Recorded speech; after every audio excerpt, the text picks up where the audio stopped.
سلام البنات، كي دايرين؟ بخير. كنتمنى يا ربي تكونوا بألف خير وبصحة جيدة ان شاء الله.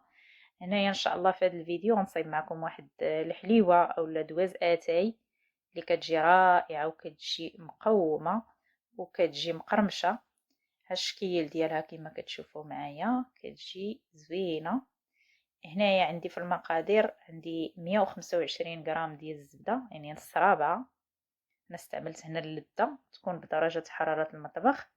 درت قبيصة ديال الملح لتحسين الذوق، وواحد الساشي ديال الفاني، وهنا عندي كاس ديال سنيدة، يعني تتعبروا بالكاس ديال العنبة.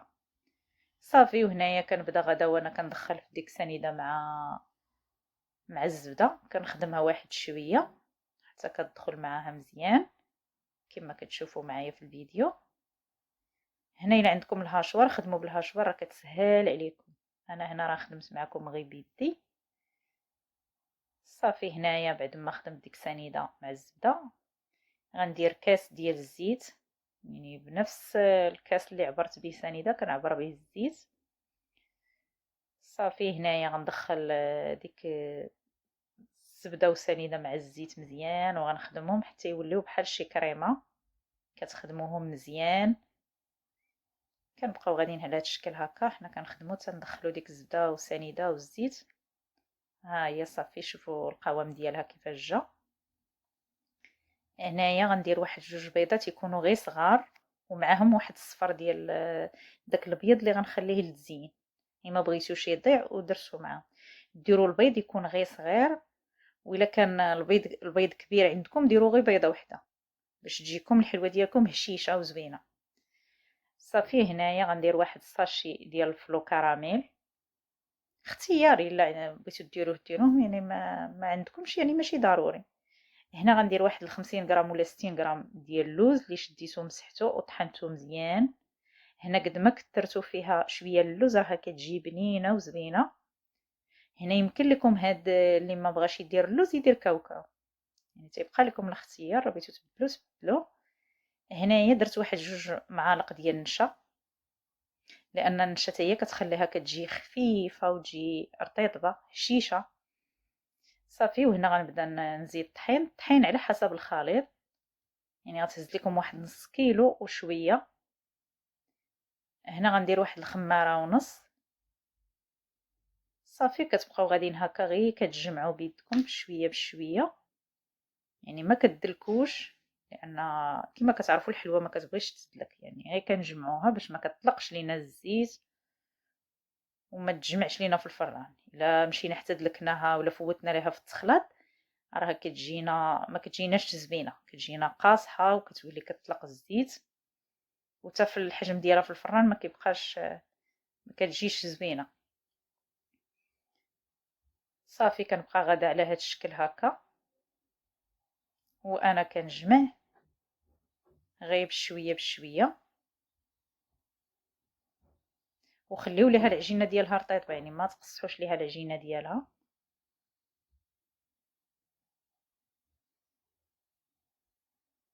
انتي حتى العجينه الا فوتوا لها شويه في الطحين راه كتجي قاصحه وما كتجيش زوينه وهشيشه.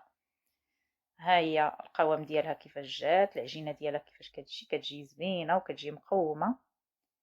صافي، هنا غنبدا نكور، ندير كويورات صغار. انا الكويرات راني درت فيهم 10 غرام، نتوما ديروا فيهم القياس اللي بغيتو، حيت انا غنلاقيهم نلاقي وحيده مع وحيده كما غتشوفوا معايا.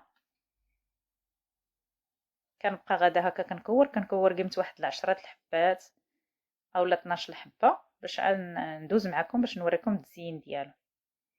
هنا يمكن لكم لو بغيتو ديروها كبيره وديروا غير وحيده بلا ما تلاقي وحيده مع وحيده، كتجي حتى هي زوينه. صافي، كديروا فيها واحد 20 غرام وكديروا غير وحيده. انا هنا غنلاقي وحيده مع وحيده، نتوما غادي تشوفوا معايا في الفيديو. صافي، هنا ها هو داك البيض ديال البيض اللي قلت لكم راه خديت منه الصفر درته في العجينه، ضربته واحد شويه. وهنا عندي اللوز كونكاسي. صافي، كنبدا ندوز هاد الكويرات هكا في البيض ديال البيض وكنفندهم في اللوز كونكاسي كما كتشوف. حتى هنايا كندير قيمه واحد 10 ديال الحبات ولا 8، كنبقى ندوزهم في البيض ديال البيض وكنحط في اللوز كونكاسي. هنا الا كانوا جوجات راه كتجي ساهله، وحده كتكور هذا وحده كتفند يعني كيتعاونوا كتجيك دغيا.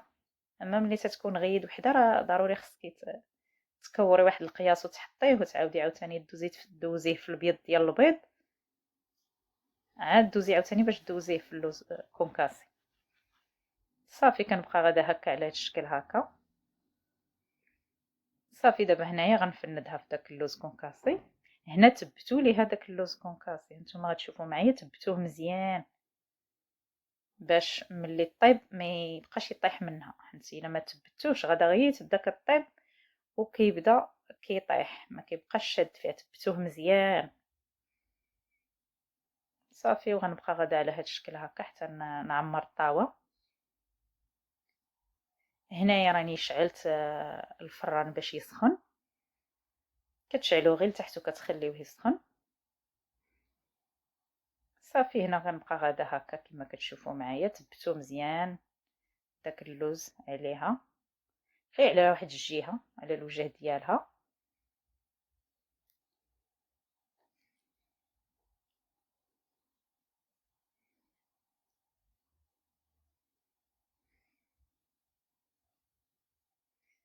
صافي هنا بعد ما عمرت الطاوه غندخلها للفران كما قلت لكم، راه شاعله لها غير لتحت.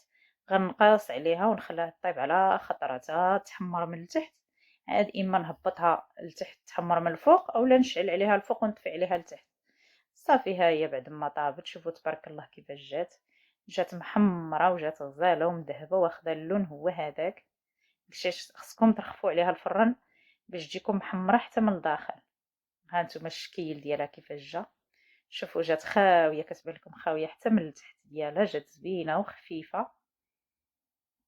هنايا درت هادو حتى هما باللوز ايفيلي، حتى اللوز باللوز ايفيلي جات زوينه. ها الشكل ديالها كيفاش جات، شوفوا تبارك الله كيتفرقعات من الفوق كتجي زوينه.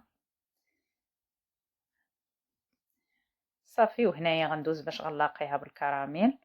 عندي هنا شويه ديال الكراميل اللي سخنته وغنلاقيها به. انا هنا حنت دايره في هذاك الساشي ديال الفلو كراميل غنلاقيها بالكراميل. يمكن لكم تلاقيوها حتى بالكونفيتير، ديروه يغلى واحد شويه باش كينقص منه داك الماء ديالو كتلاقيوها به، ولا ديروا شويه ديال الشكلاط ذوبو وتزيدوا معاه واحد 2 معالق ديال الناباج وتخليوه حتى يذوب مزيان وتلاقيوها به. يعني تيبقى لكم الاختيار. انا هنايا درت غير الكراميل. ها نتوما شوفوا الشكل ديالها كيفاش كتجي زوينه وكيجي حتى المذاق ديالها زوين. وكما قلت لكم يمكن لكم ديروها حتى وحيده كبيره ما تلاقيوها ما والو، صافي كتخليوها غير هكاك. ها هو كنبقى غدا على هذا الشكل هكايا حتى نكملها كامله تنلاقيها كامله. هنايا غنوريكم حتى اللي باللوز ايفيلي حتى هي غنلاقيها معكم.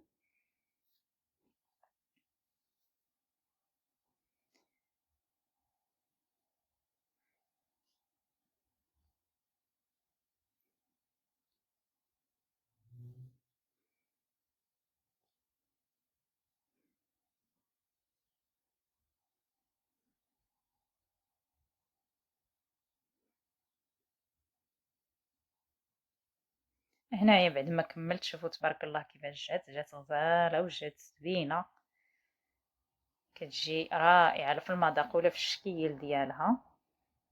ها انتم كما كتشوفوا كتجي زوينه. شكرا لكم على المشاهده ديالكم، لا تنسونيش باللايك ديالكم وبالتعاليق، والى فيديو مقبل ان شاء الله.